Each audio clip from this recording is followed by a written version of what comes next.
antes de empezar a invertir hay que crear un colchón ante imprevistos, un colchón de emergencia, un colchón de liquidez al que recurramos si se nos rompe el coche, si hay que ponerle una ortodoncia al niño, lo que sea, ¿no? Eso es fundamental. Es que antes de invertir, siquiera, al medio o largo plazo, tienes que tener este colchón de liquidez. Si te quedas en el paro, pues si te quedas en el paro, o sea, cualquier imprevisto, urgencia, hecho inesperado que pueda sucederte y que te saque un poco de tu economía familiar, pues tienes que poder solventarla con un colchón que sea lo suficientemente nutrido como para que puedas hacer frente a ese tipo de imprevistos, pero tampoco pasarnos de frenada. Porque si todo nuestro dinero está en ese colchón, pues no estaremos siendo eficientes, tendremos un coste de oportunidad muy importante, ¿no? Porque podríamos estar invirtiéndolo a largo plazo de una manera más rentable. Entonces, ¿en qué tenemos que invertir este colchón? Bueno, pues en inversiones de muy bajo riesgo y muy líquidas, ¿no? O sea, que podamos recuperar el dinero en cuanto queramos. Por ejemplo, cuentas remuneradas, cuentas corrientes remuneradas. Una cuenta remunerada, hay mucha gente que no lo sabe, pero una cuenta corriente remunerada es una cuenta corriente. Sin más, o sea, es lo mismo que cualquier otra cuenta corriente. Lo que pasa es que es una cuenta corriente en la que el banco te está pagando por el hecho de que tú le estás dejando su dinero ahí. Muchísimos bancos no te pagan porque tú le dejes el dinero en una cuenta, pero hay otros que sí, o al menos el primer año, o según qué condiciones, según se den una serie de requisitos, pero te está pagando. Pero el producto no deja de ser producto cuenta corriente.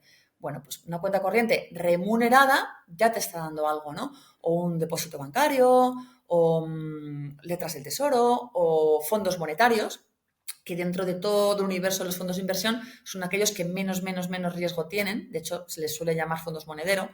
Todos esos productos de muy bajo riesgo son ideales para ese colchón del que estábamos hablando antes.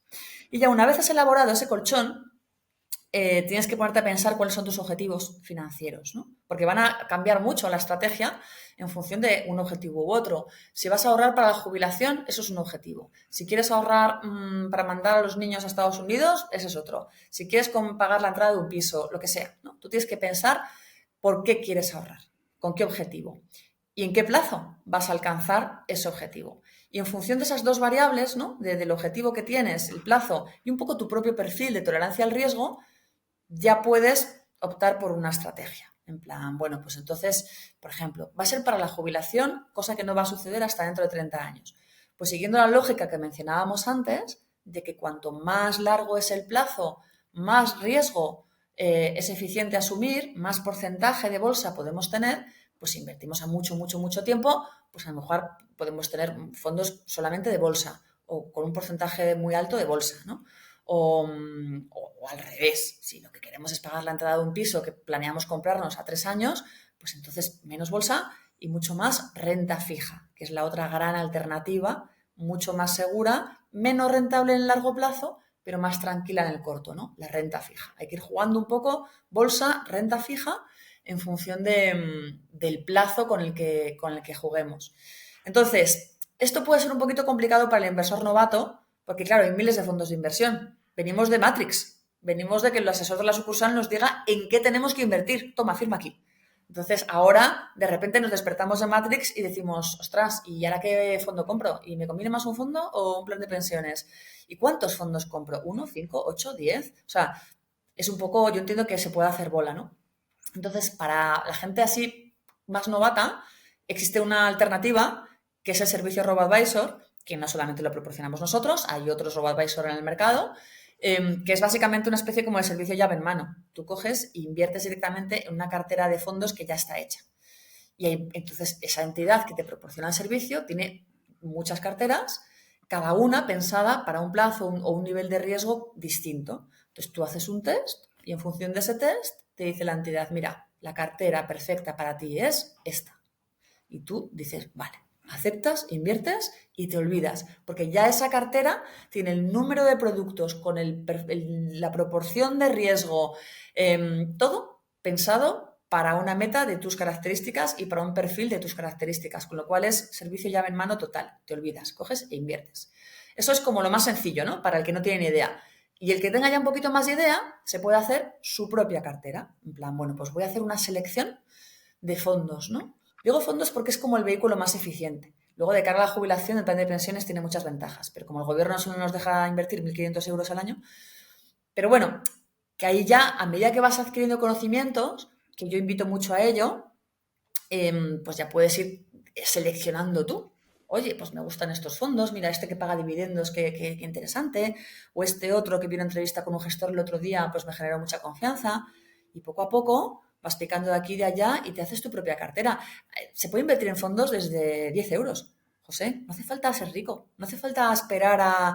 No, es que me cuesta mucho llegar a fin de mes, pues es que a poquitín que Eh, reserves todos los meses, es que te puedes hacer una cartera hasta diversificada y todo. Entonces, es ponerse y echarle mucho sentido común y ya está. quiero, a ver, yo creo que la confianza se apalanca en las experiencias que han salido bien, ¿vale? Entonces, partiendo de que podemos encontrarnos o que esta charla que estamos teniendo, esta conversación, esta entrevista, ¿no? Tiene el objetivo, ¿no? De formar, de inspirar, de aportar ideas y conocimientos, y no vamos a tener aquí perfiles muy avanzados en el ámbito de la inversión, porque lógicamente es fácil que la gente que ya está muy formada pues ya no sea el espacio que más le pueda interesar, porque hablamos a lo mejor desde una perspectiva más básica. Has mencionado un producto que son los RoboAdvisor. Ujú. Y digo esto porque creo que la confianza, como he dicho antes, se va reforzando con las experiencias positivas, ¿no? Y que creo que es muy importante tomar un primer contacto con el ahorro y con la inversión positivo. Creo que empezar con buen pie es fundamental, porque creo que algo que ha pasado muchas veces en el mercado es que hemos salido mal de primeros pasos porque no hemos estado bien informados, no hemos estado bien aconsejados, y ya volvemos otra vez al tema de las creencias. Volvemos a construir una creencia alrededor, no, yo no voy a arriesgar absolutamente nada porque no me va a merecer la pena, porque ya he perdido, etcétera. Los RoboAdvisor son productos más caros en cuanto a comisiones que los productos libres que podemos construir nosotros creando nuestra propia cartera. A ver, un robo-advisor no es un producto en sí. O sea, un robo-advisor es un servicio, Hmm. ¿vale? Entonces tú lo que estás contratando no es un producto que se llama robo-advisor, sino que tú estás invirtiendo en una cartera de fondos, entendiendo por cartera de fondos un conjunto de fondos de inversión o una selección de fondos de inversión. Tú estás invirtiendo en fondos de inversión, en realidad. No estás invirtiendo en un producto raro y distinto que además tiene un nombre como muy peculiar. No. Tú estás invirtiendo en fondos de inversión. Lo que pasa es que estás pagando por un servicio que es el de la selección de esos fondos de inversión y la propia gestión de esa cartera, porque esa cartera no es, pues inviertes aquí y ya está. La entidad, ¿no? El robo-advisor, lo que está haciendo es bueno, pues ir ajustando. Si en un momento dado encuentra un fondo que da exposición a ese tipo de activo, pero es más barato que otro, pues lo cambia. Si sube mucho la bolsa, como tu perfil es a lo mejor más conservador, pues vende un poco de bolsa y compra más renta fija para que la proporción bolsa-renta fija siempre sea la adecuada. O sea, hay una gestión, ¿no? Hay un mantenimiento de esa cartera. Entonces tú pagas por ese servicio. Entonces, lógicamente, como pagas por ese servicio, pues pagas algo que si no recibes ese servicio porque te lo haces todo tú, pues no pagarías. Eso es lógico, ¿no? Entonces, los fondos en sí son iguales que si te los compras tú. Bueno, de hecho, puede que sean hasta más baratos, porque hay veces que precisamente por hacerlo a través del servicio RoboAdvisor tienes acceso a clases de fondos, es que no me quiero meter tampoco en cuestiones muy Sí, sí, técnicas, pero te pero entiendo, los te fondos de entiendo. inversión pueden tener diferentes clases, ¿no? Como diferentes tipos. Por nivel de Y inversión. algunos que están al alcance de cualquiera y otros Ujú. que están al alcance de grandes fortunas y otros que están al alcance de cliente institucional y demás. Entonces, en una cartera de estas, de las que te configura un robo-advisor, hay veces que tienes acceso a clases del fondo que te interesa más baratas que si hubieras invertido tú en ese fondo por tu cuenta, ¿vale? Con lo cual, mira, por ahí tienes un ahorro. Entonces, lo que es el fondo en sí va a ser o el mismo fondo o incluso más barato que si lo hubieras seleccionado tú, porque los fondos son los que son, ¿no? Y tienen sus propias comisiones que además se descuentan del valor liquidativo y tal, y esas son las del propio fondo, en eso no interviene el robo-advisor ni la entidad. Y por lo que tú estás pagando es porque el robo-advisor te haya hecho esa selección de la cartera y te la gestione, ¿no? Y te la actualice y se preocupe porque esa asset allocation, porque esa configuración de fondos sea siempre la más adecuada para ti. Entonces, la madre del cordero, aquí, el quid de la cuestión está en cuánto te cobra, ¿no? Durante muchos años, este servicio, que se llama Servicio de Gestión de Carteras, en realidad, en origen se llamaba así, se llama todavía, Servicio de Gestión de Carteras, era algo que estaba solamente al alcance de la banca privada, del cliente rico, de las grandes fortunas, porque era caro. Y era caro porque cuesta tiempo tener a una persona vigilando, oye, todos esos fondos, qué tal, qué cual, cómo se comportan, están verdaderamente ajustadas a las necesidades de Mengano. Eso llevaba tiempo, costaba dinero y entonces al cliente había que trasladarle unas comisiones muy altas. Por eso era solamente terreno de la banca privada. ¿Qué pasa? Que las nuevas tecnologías han permitido automatizar eso en muy buena medida, ¿no? A través de logaritmos y demás y de programas y de software, pues ahora muy buena parte de ese trabajo se automatiza. Eso ha abaratado en muy buenas medidas los costes, de tal manera que ahora la comisión que se le cobra al cliente es muy bajita. Yo, si queréis, os digo las comisiones que cobramos nosotros, pero tampoco me quiero poner muy ventas, que los ventas sois vosotros, no yo. Pero las No, comisiones que cobramos nosotros son muy reducidas y hay una segunda ventaja, y es que el mínimo de inversión ha bajado muchísimo. O sea, a partir de 150 euros ya puedes tener una cartera de estas, cuando antes era prerrogativa de las grandes fortunas, ¿no? Y todo esto gracias a las nuevas tecnologías que han abaratado ese servicio. Porque, insisto, es un servicio, ¿no? Por el que tú pagas. He traído este producto porque es un producto en el que particularmente yo confío, en parte de lo que hago con mis ahorros, y que me gusta, porque es como como estar mentorizado en esto, ¿no? Entonces, como entiendo que muchas personas que puedan estar escuchando les pueda venir a la cabeza por dónde empiezo, porque está muy bien lo que me estáis contando, entiendo la idea nuclear de todo lo que habláis, pero ahora por dónde empiezo cuando se acabe la entrevista, por dónde empiezo, pues sin ánimo de dar consejos a nadie y sin ánimo de nada, esta idea de los robo-advisor con un buen partner en cuanto a un banco que pueda ayudarnos puede ser un buen punto de partida, porque también tienen el catálogo de productos de inversión, lo tienen también por riesgo, por nivel de riesgo que tú quieras asumir, y me parece muy interesante. Evidentemente puede ser algo más caro que las comisiones de invertir libremente en esa arquitectura abierta que tú has mencionado, de que tú eliges o has investigado un fondo, pero eso también tiene muchos riesgos, porque muchas veces las fuentes desde las que nos informamos pueden ser más fiables o menos, ¿no? Entonces, bueno, lo dejamos ahí. No pretendo que se lleve nadie a algún consejo particular, pero sí que es verdad que muchas veces escuchamos con mucho interés entrevistas o podcasts, etcétera, y nos cuesta llevarnos cosas que nos puedan servir. Y a mí este producto, este servicio que da la banca en general, que no es solo vuestro, me parece interesante para empezar a tomar contacto con el mundo de la inversión. Por eso te he insistido un poco sobre ello. Bueno, yo creo que es un producto que está muy bien para lo que decía, para inversores novatos, pero bueno, yo animo de todos modos a la gente a que se informe. Nosotros en el blog de MyInvestor tenemos un blog de educación financiera, solamente de educación financiera, y ahí tenemos mucha información sobre qué es un robo-advisor, cómo funciona, tenemos webinars, tenemos de todo. Si buscáis información, hay otras entidades que también ofrecen este servicio, que también tienen sus contenidos educativos y podéis informaros. O sea, yo os animo a que aprendáis muy bien en qué consiste pero con esto como con cualquier otro producto. Y si os interesa, pues fenomenal. Y si no, pues cuanto menos una cuenta remunerada, un depósito, algo, ¿no? O sea, no dejar el dinero parado dejando que el ratón de la inflación se lo coma, porque eso sí que es terrible. Vale, hay algo que no quiero que dejemos de tocar, la psicología del inversor, ¿vale? Vale, esto de la psicología del inversor, a ver cómo lo aterrizo, ¿no? Lo que tengo en la cabeza. Hemos hablado de la importancia de invertir, hemos hablado de que la inversión a largo plazo, si analizamos los índices bursátiles a largo plazo y la bolsa, siempre han sido muy, muy positivos.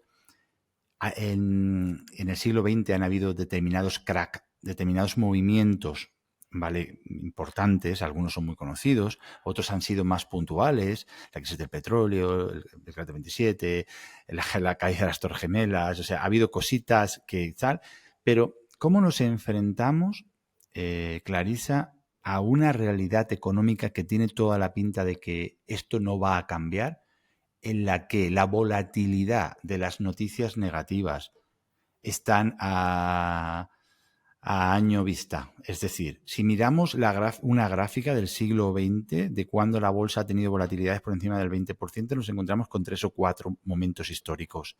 Si nos vamos al siglo XXI, llevamos en los 25 años que llevamos del siglo XXI, pues bueno, solamente tenemos que ver los últimos 4 o 5 años, ¿no? Que si una Que llevamos pandemia... un siglo XXI, José. claro, pero por Llevamos un eso... siglo XXI, madre mía. Por eso digo que hasta lo que sucedió el lunes en España trae una volatilidad en la bolsa. No te quiero decir lo de Donald Trump, no te quiero decir lo que pasó con la COVID, lo que ha pasado con la guerra de Ucrania, etcétera, ¿no? Y las repercusiones que a posteriori traen, pues, al inyectar dinero en la economía se disparan la inflación, etcétera.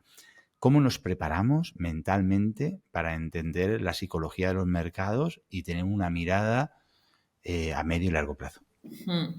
Bueno, a ver, que la volatilidad hasta el alza es normal porque al final todos los mercados crecen y a medida que crecen tienen más jugadores, tienen más inversores y aquello pues se tiene más movimiento, ¿no? O sea, no me preocuparía tanto por la volatilidad. Pero en cuanto a cómo bregar con eso, yo creo que como todo en esta vida es una cuestión de tener perspectiva, ¿no? O sea, de coger y hacer un poco, alejarse un poco, no estar tan cerca del corto plazo y del ruido de los mercados y coger perspectiva. Yo una vez leí una cosa que me encantó y es que había un estudio, un research, no me acuerdo ahora mismo quién lo había hecho, de qué universidad, que veía que las personas mayores, pero mayores, me refiero jubiladas ya, o 60, entre los 60, los 70, los 80 años, invertían con más tino que las más jóvenes, ¿no? ¿Y por qué? O sea, sacaban mayores rendimientos a sus inversiones. ¿Y por qué era así? Porque no se asustaban tanto cuando se producían estos momentos de alta volatilidad, este ruido, ¿no? de corto plazo, no se asustaban tanto como el resto de los inversores que se dejaban llevar por el pánico y vendían. Cuando pasan estas cosas, lo peor que puedes hacer es vender. Porque claro, vendes, ya te has llevado parte del castigo, ya te has llevado parte de la caída, de hecho, has venido como reacción a esa caída, con lo cual ya parte de esa caída te la has llevado y lo más probable es que por el hecho de haber vendido te pierdas el rebote. Con lo cual, esto de dejarse llevar por el pánico es lo menos rentable que hay, ¿no? Entonces, ¿qué pasa? Que las personas mayores, 60, 70, 80, eran más capaces de coger esa perspectiva de la que hablaba y de no estar tan aterrorizado con el ruido en el corto plazo. ¿Por qué? Pues porque han vivido mucho ya. Y se han dado cuenta, seguro que si hay una persona pues, en esa franja de edad, entiende perfectamente a qué me refiero, se dan cuenta de que todo pasa. Todo pasa, José, todo pasa. Fíjate el COVID. O sea, en el COVID parecía que se acababa el mundo. O sea, no una crisis, aranceles, Trump. No, parecía que se acababa el mundo. ¿Y se acabó el mundo? Pues no se acabó el mundo. De hecho, no solamente no se acabó el mundo, sino que además ese año la bolsa cerró en positivo con una subida del 20%. O sea, cayó muchísimo, cayó un 35% en un mes, una pasada, tocó mínimos de hacía no sé cuánto, pero como no se acabó el mundo, porque nunca se acaba el mundo, pues como no se acaba el mundo, pues los mercados, la bolsa y el resto de los mercados que no son la bolsa, pues acaban haciéndose eco de aquello de que al final todo pasa y todo se vuelve a encauzar y las economías vuelven a crecer y las sociedades pues vuelven otra vez a poquito, pasito a paso, a retomar otra vez el camino del crecimiento, ¿no? y de seguir adelante. Entonces, si tú tienes esta perspectiva de la vida y esta perspectiva de las cosas, y sobre todo si eres un inversor a largo plazo, porque claro, si eres un inversor a corto plazo, entiendo que la volatilidad te asuste un montón porque estás muy vendido. Por eso recomiendo que cuando eres un inversor en el corto plazo, menos bolsa y más cosas tranquis, como la renta fija, los depósitos, etc. Pero si tú vas a largo plazo, aprende a esas personas de 60, 70, 80 y ten perspectiva y di, vale, ahora sí, ahora hay mucho ruido, hay mucho miedo, hay mucho tal. Vamos a ver qué pasa dentro de 6 meses, de un año, de dos. He hablado del COVID, pero pensad en la invasión de Ucrania. O sea, me acuerdo que hubo un momento en la invasión de Ucrania que casi parecía que se desataba la Tercera Guerra Mundial. Bueno, yo que en el sector industrial en el que yo trabajo tuvimos 3 subidas de tarifas en un solo mes. Claro, En un solo mes. pero que había miedo real de guerra, me refiero. Ya no Bueno, solamente el sí, sí. impacto económico, el cómo se dispararon las materias primas, como muchas empresas o sea, se ahogaron. No, te hablo de riesgo de guerra, de lanzar misiles intercontinentales, ¿vale? Y no pasó. O sea, que al final tenemos que ser conscientes de que en el momento todo es muy, muy grave y muy terrible y nos parece que viene el fin del mundo, pero no viene el fin del mundo. Y bueno, una vez más, sentido común, buscar que nuestro dinero esté en productos que entendamos en la medida de lo posible, de fondos del mayor prestigio posible, y que los fundamentales en los que invierten esos fondos, de cada una de esas acciones, pues sea economía real en la medida de lo posible, ¿no? Como punto de partida, ¿no? Porque al final, las empresas que se dedican a producir productos y servicios a diario, pues van a seguir haciendo falta, y si tienen buenos, como se dice en tu sector, ¿no? Buenos fundamentales, si son buenas empresas, pues pasarán un bache, pero volverán a ser buenas empresas al mes siguiente y volverán a tener una buena cotización y volverán a tener unos buenos resultados, ¿no? Esto que parece tan obvio, muchas veces cuando nos sale lo peor de nosotros mismos, cuando nos sale esa parte ambiciosa, y si soy yo el que va a tener suerte invirtiendo en esto que no termino de conocer, pero que me han dicho que, ahí es donde se asumen muchos riesgos, ¿no? Entonces, por eso digo que en la medida de lo posible, pues apalancarlo en cosas que nos generen confianza y que generen confianza en sí mismas. Sí, además, de hecho, ni siquiera tienes por qué pretender encontrar las compañías que mejor lo van a hacer o más resistentes, más sólidas, más supervivientes, ¿no? En caso de que vengan mal dadas, porque tú tienes también la opción de invertir en el conjunto del mercado, que ya se tendría que ir toda la economía al garete para que se cayera el conjunto del mercado sin edie. Hombre, puede tener una corrección puntual, pero si tú apuestas por la economía norteamericana en su conjunto, puedes invertir en la economía norteamericana en su conjunto comprando productos indexados, ¿no? Productos que te replican el comportamiento del índice de referencia de la bolsa americana, ¿no? Como es el S&P 500. O llevado el caso aquí a la economía española, pues tú puedes escoger aquellas compañías españolas que consideres, pues lo que tú dices, que son más economía real, más esto no va a quebrar nunca ni de broma porque esto lo vamos a necesitar siempre, etcétera. O ya a tope de seguridad puedes decir, mira, voy a comprar a bolsa española en su conjunto. Ya está, es que ni me voy a mojar, es que no voy a decidir qué compañías lo tienen mejor y cuáles lo tienen peor.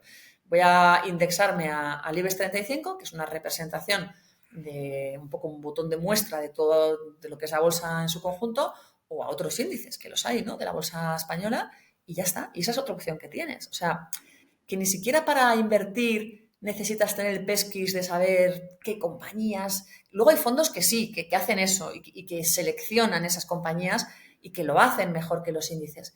Pero que si quieres, puedes incluso renunciar a eso y Sí, no, hoy en día sí. simplemente ir al conjunto del mercado. Es más, puedes irte a un índice global. O sea, ya no te mojas ni por la economía americana versus la europea versus la emergente. Ya te puedes ir a un índice global y eso sí que es ya en plan, estoy invirtiendo en el mundo. El Ya tendría que MS, irse el mundo entero al traste para que el yo... MSCI World ese que hay, que te Sí, invierte claro. en las... Bueno, una barbaridad, porque hay diferentes, ¿no? En función de la cantidad. En fin, eso es verdad, es un producto que no hemos pasado por él, pero desde hace mucho tiempo están muy de moda los fondos indexados, Mm. porque han sido los que en esta época tan positiva que llevamos, de una serie de años en los que, bueno, los índices bursátiles han ido muy bien, han funcionado de maravilla. Entonces, bueno, es otro producto más que aquel que tenga curiosidad que investigue. Clarisa, quiero dejar un poquito ya de lado todo el tema de ahorro e inversión. Creo que hemos pasado por encima. Aquí la idea era, y me gustaría conocerte un poquito más. Mm, ¿Cuál ha sido el mayor aprendizaje de tu vida? El mayor aprendizaje de mi vida. Pues, bueno, lo que voy a decir va a sonar un poco a cliché, pero yo he vivido muertes, he vivido nacimientos en mi vida, he vivido la muerte de mis padres y he vivido el nacimiento de mis hijos, ¿no? Y yo creo que pocas cosas te hacen crecer más y aprender más y valorar más las cosas que hay que valorar en la vida, como perder a gente a la que quieres y recibir el regalo que supone gente nueva a la que quieres un montón, ¿no? Como son tus hijos. Y con ambos, por razones, con ambas experiencias, pues una muy mala y otra muy buena, pero por diferentes motivos, yo creo que he aprendido un montón. Eh,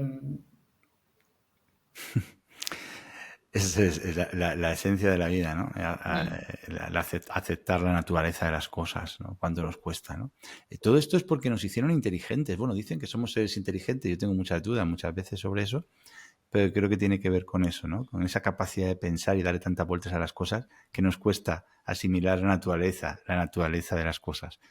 Y bueno, pues igual que hay vida y muerte, igual que hay luz, hay oscuridad, igual que hay amor y desamor, y así es la vida, ¿no? Entonces, es un aprendizaje que, como tú hubieras mencionado antes con los inversores, pues te lo trae los años y vivir bueno, y aprender. Es así. Bueno, y además aprendes sobre ti mismo, ¿no? Aprendes también cómo te enfrentas a las cosas, qué miedos tienes, aprendes a valorar lo que tienes, no sé. También yo creo que en la vida muchas veces no solamente es el conocimiento externo el que tenemos que buscar, sino también el conocimiento interno de cómo somos, ¿no? Porque somos como somos, no somos de otro modo, somos como somos. O sea, hemos nacido con un carácter, unos miedos, una personalidad, unas herramientas, unas capacidades. Todos somos especiales, diferentes, únicos y nos tenemos que conocer para poder sacarnos todo el partido posible, ¿no? Y entonces también ese tipo de experiencias no solamente te hacen aprender cómo es la vida, la naturaleza, eh, lo que nos rodea, sino que te pone a ti también un poco enfrente del espejo, ¿no? De, oye, ¿yo cómo soy? ¿Y qué tengo que cambiar para mejorar? ¿O dónde me tengo que querer más? Porque la verdad es que soy la leche aquí. Pues todo eso es importante también irlo aprendiendo. Ese camino interior que creo que es una de las razones de la propia vida, ¿eh? Creo, yo soy un enamorado del desarrollo personal y creo, que una de las cosas que dan sentido a estar aquí es esa búsqueda de, de ese crecimiento, vamos a decirlo así, de seguir creciendo. Y además, fíjate, en el ámbito de lo intelectual tenemos la suerte, en la mayoría de los casos, salvo que hayan problemas tal, que el cerebro puede estar activo hasta edades muy avanzadas, ¿no? Y ese crecimiento interior, ese aprendizaje continuo, también tiene un punto yo lo encuentro, un punto de maravilloso, ¿no? Porque yo miro hacia atrás en mi propio desarrollo, me veo, no me tengo que ir a la juventud, me puedo ver hace 10 años o hace 15 años y decir, ostras, sí que puedo palpar, o yo al menos yo lo siento así, mi evolución, mi manera de mirar, mi manera de pensar, mi manera de afrontar las cosas. Entonces creo que uno de los sentidos que tiene la vida es el tomárnosla como un proyecto de crecimiento personal. Hmm. Bueno, al final, como todos somos distintos, como decíamos antes, todos tenemos nuestra personalidad, nuestras inquietudes y nuestros deseos, pues cada uno tiene que buscarle un poco el sentido que pueda, que buenamente pueda o que le llene, ¿no? Pero hay que buscárselo. O sea, hay que intentar ir un poquito más allá, que no nos coma el día a día.